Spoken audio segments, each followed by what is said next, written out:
बिस्मिल्लाहिर्रहमानिर्रहीम अस्सलाम वालेकुम। तो कैसे हैं आप सब? उम्मीद करती हूँ आप सब खैरियत से होंगे। अल्लाह ताला आप सबको खुश रखे, आबाद रखे।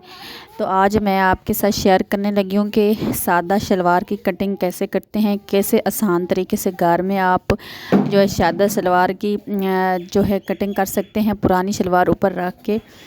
तो आसान तरीके से जो पहली दफ़ा सीखना चाहते हैं या पहली दफ़ा अपनी शलवार की कटिंग करना चाहती हैं, तो उसके लिए ये वीडियो बहुत ज़्यादा फ़ायदेमंद साबित होगी। इसलिए प्लीज़ मेरी वीडियो फुल वॉच कीजिएगा। तो यहाँ पे मैंने कपड़ा ले लिया, उसको 4 तहों में मैंने रख लिया है फ़ोल्ड करके। लंबाई के रुख मैंने फ़ोल्ड किया है और उसकी कान वगैरह जो होते कहते हैं ना, जिसे वो निकाल ली है और एक्स्ट्रा कपड़ा जो है वो कटिंग कर दिया है और बिल्कुल बराबर में कपड़ा जो है वो रख दिया है। उसके बाद आपने पहले वाली अपनी शलवार ले लेनी है। शलवार जो है उसकी हिसाब से आपने निशान लगाने हैं आसन के।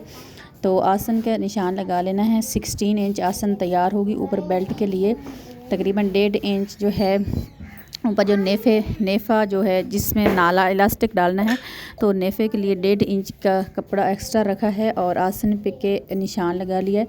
तो इसके ना साथ मैंने एक्स्ट्रा कपड़ा भी डालना है, जिसको मैन कहते हैं, वो भी मैंने डालनी है, मैनी सी जो कहते हैं। और शलवार को, पुराने वाली शलवार को आपने इस तरीके से ऊपर रख लेना है और इसके पैचे जो जितने आपको चाहिए वहाँ पे पैचे पे आपने निशान लगा लेना है और कुछ कपड़ा जो है वो एक्स्ट्रा रखना है फोल्डिंग के लिए। और इस तरह से चाक की मदद से आपने सिलाई लगा लेनी है और तकरीबन 1.25 इंच जो है कपड़ा एक्स्ट्रा छोड़ देना है सिलाई के लिए। तो अब जहाँ पे मैंने निशान लगाया है उसी पे कटिंग कर लेनी है। कटिंग कर लेनी है। आसान तरीका है ये है कि आप पहले वाली शलवार ऊपर रखें और जो हमने साथ निशान लगाए थे चाक पे, तो उसी के ऊपर कटिंग करना बहुत ज़्यादा आसान हो जाएगा। निशानों के ऊपर से कटिंग करते जाना है। तो कोई भी घर बैठे इस तरीके से कटिंग जो है आसान तरीके से कर सकता है। तो इसकी मेन चीज़ जो नोट करने वाली है वो ये कि जो आपने इसमें म्यानी डालनी है आसन में, जो एक्स्ट्रा कपड़ा डालना है। ख़ास तौर पे जो हेल्दी औरतें होती हैं ना, उनकी ना जो शलवार होती है ना उसके अंदर वो म्यानी डालनी पड़ती है। तो उसके लिए जो कटिंग हमने की है, जो कपड़ा उतरा है, तो इसी की रेब वाला जो पार्ट्स है ना उसको हमने साथ आसन के अटैच करना है। तो इसको ना फुल ऊपर तक नेफे तक ले जाने की ज़रूरत नहीं है। बस इसको नीचे आसन जितने तक हम बनानी है ना वहाँ पे ये कपड़ा एक्स्ट्रा हमने ऐड कर देना है।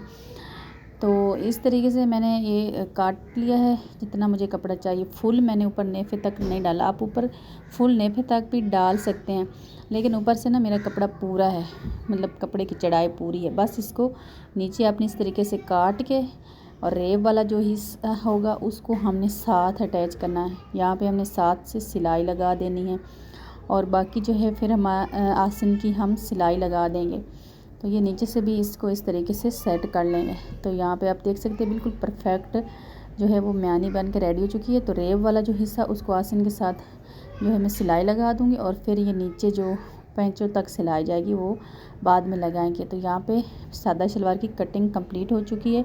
उम्मीद है आपको समझ आ गई होगी। आप मेरे से ना कमेंट ज़रूर कीजिए करें और नेक्स्ट इंशाल्लाह कोई अच्छी सी वीडियो लेके आऊँगी। और कमेंट्स में ये भी बताना कि नेक्स्ट में कौन सी वीडियो आपके साथ शेयर करूँ। अल्लाह हाफ़िज़।